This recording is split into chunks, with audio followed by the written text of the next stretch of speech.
The war in Gaza has now raged for 21 unrelenting months. The conflict has reshaped the region, leaving a trail of destruction and a staggering human toll that is, honestly, difficult to comprehend. Tens of thousands of Palestinians have been killed, and life for those who survive has become a daily struggle for basic necessities like food, water, and safety. The international community has watched in horror, with calls for peace growing louder each day. It is against this backdrop of immense suffering and global pressure that a fragile hope for a ceasefire has emerged, offering a potential pause in the relentless cycle of violence that has defined this protracted and devastating war. This glimmer of hope was recently amplified by a statement from United States President Donald Trump. Speaking from the White House, Trump expressed a notable sense of optimism regarding the ongoing negotiations. He told reporters, "We're doing pretty well on Gaza. I think we could have something fairly soon to talk about." This declaration, coming from the leader of a nation deeply involved in the mediation efforts, has sent ripples through diplomatic channels. For families in both Israel and Gaza, who have been living under the constant shadow of conflict, these words represent the possibility of a long-awaited reprieve from the daily fear and loss. The proposed agreement at the center of these discussions is a 60-day ceasefire. This framework, heavily backed by the United States, is designed as a first step toward a more lasting peace. According to the details that have been made public, the initial phase would see Hamas release 10 living hostages who have been held captive. In addition, Hamas would return the bodies of 18 deceased hostages to their families in Israel. This temporary halt in fighting is meant to create the space needed for further, more comprehensive negotiations aimed at finally ending the conflict for good.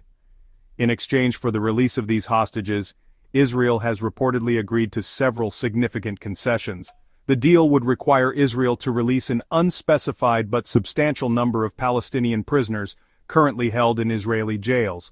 Crucially, it would also involve the withdrawal of Israeli defense forces from populated areas within the Gaza Strip. This withdrawal is a key component of the plan, intended to ease the humanitarian crisis and demonstrate a commitment to de-escalation.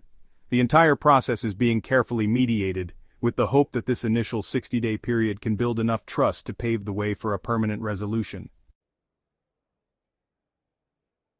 The path to finalizing the ceasefire deal is fraught with significant challenges, as the core demands of each side remain fundamentally opposed. The negotiations, which have been taking place indirectly in Doha, Qatar, are a testament to the deep-seated mistrust that has fueled this war.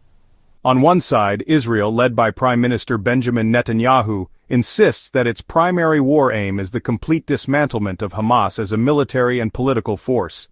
Netanyahu has publicly stated that Israel will maintain security control over Gaza indefinitely, and has ruled out the establishment of a full Palestinian state, a position that complicates any long-term peace plan. Hamas, on the other hand, is demanding ironclad assurances that this temporary truce will not be just a brief pause before hostilities resume. The group is seeking a formal guarantee from the United States that Israel will not launch new attacks once the 60-day period concludes. Their ultimate goal is a permanent end to the war, a complete withdrawal of all Israeli forces from the Gaza Strip, and the lifting of the long-standing blockade. For Hamas, agreeing to a deal without these guarantees would be seen as a surrender, leaving them vulnerable to a renewed Israeli offensive after releasing their most valuable bargaining chips, the hostages. These deep divisions have created major sticking points that have repeatedly stalled progress. One of the most contentious issues is the scope of the Israeli military withdrawal. While Israel has agreed to pull back from some areas, the exact map of this redeployment remains a source of intense debate. The United States reportedly objected to Israel's initial proposal, prompting a redrawing of the plans. The question of what happens after the 60 days is another significant hurdle. An Israeli official has claimed they are 80 to 90% of the way to a deal, but bridging that final gap requires immense pressure and a willingness to compromise on core principles. Adding another layer of complexity is a controversial proposal discussed during Netanyahu's recent visit to Washington. The plan involves what is being described as the facilitated movement of Palestinians from Gaza to other countries. While Netanyahu has framed this as offering a free choice for a better future, critics and international observers have widely condemned the idea. They warn that such a plan could amount to a form of ethnic cleansing and a potential crime against humanity under international law. This proposal has only deepened the suspicion and made the already difficult negotiations even more delicate and politically charged. For the people living in Gaza, the diplomatic chess game being played in distant capitals feels a world away from their daily reality. After 21 months of war, the humanitarian situation has deteriorated into a full-blown catastrophe. The scale of death and destruction is almost unimaginable. In just one recent 24-hour period, reports indicated that at least 52 Palestinians were killed in ongoing Israeli strikes. This is a daily reality for families who have nowhere safe to go. The conflict has not spared anyone, with men, women, and children caught in the crossfire, their lives forever altered or extinguished by the violence. Beyond the immediate danger of bombs and bullets, the basic functions of society have completely collapsed. Hospitals, already struggling before the war, have been overwhelmed and often damaged or destroyed. Access to clean water is scarce, and food has become a weapon of war itself. The recent introduction of the Gaza Humanitarian Fund in May 2025 was meant to alleviate some of the suffering, but even accessing this aid is a life-threatening endeavor. According to the United Nations, a staggering 798 people have been killed while simply trying to get to GHF distribution sites since the program began. The psychological toll of this endless conflict is immeasurable. Children have grown up knowing nothing but war, their childhoods stolen by trauma and fear. Families have been torn apart, with loved ones lost and homes reduced to rubble. Every day is a fight for survival, a search for a piece of bread or a safe place to sleep for the night. The infrastructure of Gaza lies in ruins, and with it, the hopes and dreams of an entire generation. The ongoing violence, including a recent attack where Hamas claimed responsibility for killing 5 Israeli soldiers with a roadside bomb, ensures that the cycle of grief and retaliation continues unabated.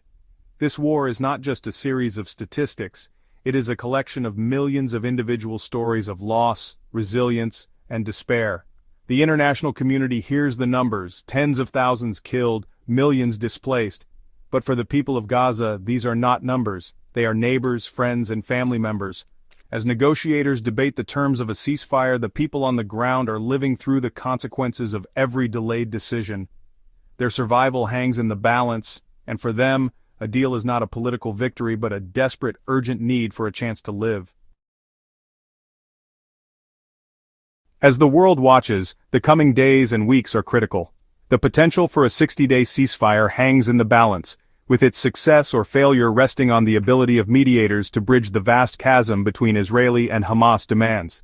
If an agreement is reached, it could finally bring a halt to the bloodshed and open a desperately needed channel for humanitarian aid to reach the suffering population of Gaza. This pause could also serve as a foundation for more substantive talks aimed at finding a permanent political solution, however distant that may seem right now. However, the path forward is equally fraught with the possibility of failure. If the talks collapse, the consequences would be dire. The fighting would likely intensify, leading to even more civilian casualties and further regional instability. Prime Minister Netanyahu faces immense pressure from his right-wing coalition partners, many of whom oppose any deal that does not result in the total defeat of Hamas. Meanwhile, Hamas may decide that the risks of a temporary truce without long-term guarantees are too great. A breakdown in negotiations would extinguish the current glimmer of hope and plunge the region back into the darkness of unending conflict.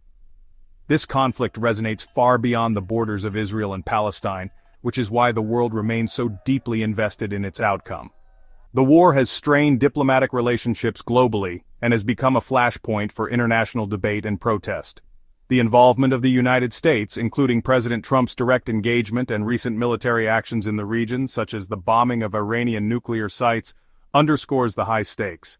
The stability of the entire Middle East is intertwined with the events in Gaza, and a lasting peace is seen as essential to preventing a wider, more catastrophic regional war.